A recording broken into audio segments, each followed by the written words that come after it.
ada setan khusus menggoda orang sholat, namanya khanzab. Nanti ada 9 jenis setan yang detil tugasnya itu berada di sekitaran kita. Mungkin satu kali Mas Baim kita belajar tentang fikih setan. Belum pernah ada kan ya. Anda kalau kesini cuma tahu jalan yang lurus, nggak tahu macetnya, nggak tahu lubangnya, sulit menghindarinya. Kebanyakan orang belajar tentang malaikat tapi nggak belajar setannya, sehingga nggak tahu setan apa yang sedang memprovokasi dirinya. Di Quran, malaikat disebutkan 88 kali, setan disebutkan 88 kali. Kalau kita cuma dengar motivasinya, nggak tahu provokasinya, kita nggak tahu bagaimana cara menghindari yang ini. Itu poinnya. Khanzab itu dia menggoda orang sholat, dimulai dari takbir. Jadi kalau belum takbir, Anda bisa merasa fokus apa saja. Nggak percaya silakan. Sebelum takbir tuh bisa siap fokus. Tapi begitu Anda mulai bertakbir, di hadis riwayat Abu Daud, Allahu Akbar, fayaqulu syaitanu. Maka di sini setan mulai tugasnya untuk mengganggu orang supaya nggak dapat nilai-nilai tadi. Maka dia berkata, udhkur kadza. Kamu ingat ini ya, kamu ingat itu ya. Betapa Anda memulai dengan membuang semua urusan dunia. Tapi kalau sudah takbir, itu setan yang install, masuk sendiri dia. Makanya kalau nggak percaya silakan nanti zuhur tuh ya. Begitu Anda takbir, itu masuk semua. Ingat ini, ingat itu, mobil parkir di mana, sampai ceramah saya sekarang pun itu akan masuk. Ingat ya, ada setan yang goda. Nah itu setan itu. Itu setan sendiri membuat kita itu begitu lupa. Sampai lihat ujung hadisnya, hatta la yash'urul musalli kam raka'atan yusalli. Sampai nanti akan ditemukan orang sholat, dia tidak sadar berapa rakaat sedang menunaikan sholatnya. Nah itu kalau Nabi sampaikan pasti terjadi. Poin untuk kita bisa mengatasi itu, poinnya apa? Quran surah ke-29 dulu, ayat 45. Quran surah 29 Al-Ankabut ayat 45. Di Islam tuh uniknya begini, istimewanya, nggak ada satupun ibadah yang hasil kreasi manusia. Semua terukur. Ini dalilnya, alasannya, landasan kita ibadah itu dari Tuhannya ini.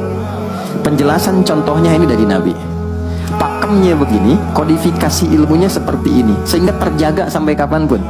Dan tidak ada satupun yang kita kerjakan dalam ibadah kecuali semua punya landasan yang kuat. Dan hebatnya diterangkan, ini caranya, ini bacaannya, ini maksudnya seperti ini, hikmahnya. Kenapa Anda begini, kenapa begitu, hasilnya apa? Ketika seseorang sedang memulai sholatnya, dari awal dia pengen fokus, tapi ketika dia mulai bertakbir muncul godaan, maka sebelum sholat ditunaikan Allah sudah ingatkan, utlu ma uhiya ilaika minal kitab. Utlu itu dari kata tilawah, artinya baca, pahami, amalkan apa yang telah dipahami itu. Jadi sejatinya sebelum sholat, kata Allah, kalau ingin menikmati sholatnya, ingin tahu value dari sholat dan dihasilkan seperti orang dulu meraihnya, maka jangan kita terfokus untuk formalitas saja. Yang penting benar bacaan, takbir sampai salam terjaga. Betul, sekali lagi itu menggugurkan kewajiban. Formulasinya selesai, secara fikih tuntas, tapi hikmah sholat yang tadi itu kita nggak dapat. Maka yang terjadi apa? Baca dulu, tilawah, utlu, baca, pelajari dulu sebelum sholat. Kemudian pahami kenapa takbirnya begini. Kita kemarin sudah belajar. Kenapa tangan kanan menutup yang kiri? Apa maksudnya sampai kita diperintahkan sholat? Bagaimana kemudian saat kita baca Al-Fatihah? Kenapa yang dibaca itu? Apa yang menjadi bimbingan dari Al-Fatihah untuk kehidupan kita? Kalau sholatnya seperti itu akan merubah hidup kita. Itu langsung Allah sampaikan demikian. Lalu kerjakan, wa aqimis shalah, tunaikan sholat seperti aku tadi isyaratkan, kata Allah, inna sholata tanha 'anil fahsya wal munkar. Maka jika engkau menunaikannya seperti itu, sholat akan merubah hidupmu. Itu kata Allah tuh. Minimal mendorong kita berbuat jadi lebih baik. Jadi bukan sekedar menjadikan kita pribadi baik, tapi semua yang kita kerjakan menjadi lebih baik. Itu sholat. Itu yang bisa merubah seorang Jundub bin Junadah yang dikenal dengan Abu Dzar Al-Ghifari. Ini teman-teman, kenapa Ghifar itu viral? Ghifar itu adalah desa pembegal. Jadi semua sekampung begal semua. Sekampung. Pimpinannya namanya Jundub bin Junadah. Jundub bin Junadah. Singkatnya masuk Islam. Saat masuk Islam, secara singkat saja Nabi arahkan, diajarin sholat. Betapa sholat merubah hidup beliau jadi lebih baik. kembali ke kampungnya mengajarkan. Singkatnya Pak, Madinah heboh dengan kedatangan tapak kaki yang ternyata itu orang-orang Ghifar. Sekampung kurang lebih masuk Islam dan berubah jadi orang baik semua, merubah hidup mereka. Jundub orang sukses, setelah itu jadi ustadz. Ini mungkin yang menginspirasi judul preman jadi ustadz. Ini tadinya pembegal semua. Sekampung sukses, jadi orang baik, aktivitasnya berubah lebih berkualitas. Untuk memberikan inspirasi ke generasi masa depan bahwa kami dulu pernah begini, dengan sholat kami berubah, kesuksesan kami raih, maka diviralkanlah nama daerahnya, tambahkan al di depannya, ujungnya tutup dengan i, maka dilekatkan nama bekennya, kunyah, namanya Abu Dzar Al-Ghifari. Al-Ghifari itu untuk memberikan kesan begini, saya ini dari Ghifar, itu kampung jelek, desa tempat pembegal, tapi Islam merubah saya menjadi lebih baik. Sholat mengarahkan saya punya kualitas hidup yang lebih baik. Itu poinnya.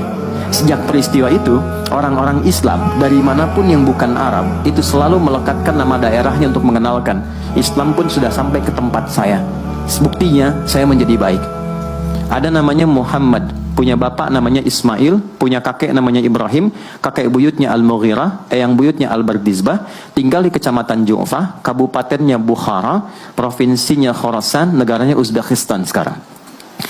Maka karena dari Bukhara, dia kenalkan diri, datang ke daerah Arab, saya dari Bukhara. Rumus yang sama, tambahkan al di depannya, ujungnya i. Maka dia katakan ana al-Bukhari. Itulah Imam al-Bukhari. Bukan orang Arab. Kita punya guru besar Syekh Nawawi dari Banten. Ana Nawawi al-Bantani. Ana Ahmad Yasin al-Padangi. Tapi kesan kota itu untuk menunjukkan Islam telah sampai ke tempat saya dan merubah saya menjadi lebih baik. Kang Baim datang ke Mekah umrah, katakan saya Baim Bong al tanahku siri. Maka kesan yang dibangun itu telah sampai ke tempat saya, merubah saya lebih baik. Saya Arman al Pondok Indahi misalnya kan, tidak masalah. Itu sah. Dan orang mengenal, oh rupanya Islam telah ke setiap wilayah. Tapi value-nya sampai enggak. Jangan cuma kita katakan saya dari fulan, saya dari tempat A. Poinnya adalah, apa yang merubah engkau dari Islam menjadikan engkau lebih baik. Jadi kalau ada orang Islam mengaku Muslim, lisannya tidak lebih baik, maaf sekali, telingannya mendengar tidak yang baik, perilakunya kurang baik, maka dipertanyakan klaim keislamannya. Sudah sejauh mana saya mendapatkan keberkahan dari Islam itu? Itu yang menjadikan kenapa sholat paling pokok dipaksa kita wajib, bukan karena sujud rukuknya. Anda tidak sujud pun tidak akan menurunkan status Allah sebagai Tuhan, tetap Tuhan. Tapi ternyata ada value besar yang dengan kasih Allah diminta kita sholat supaya kita minimal jadi orang baik dan sukses dalam hidup.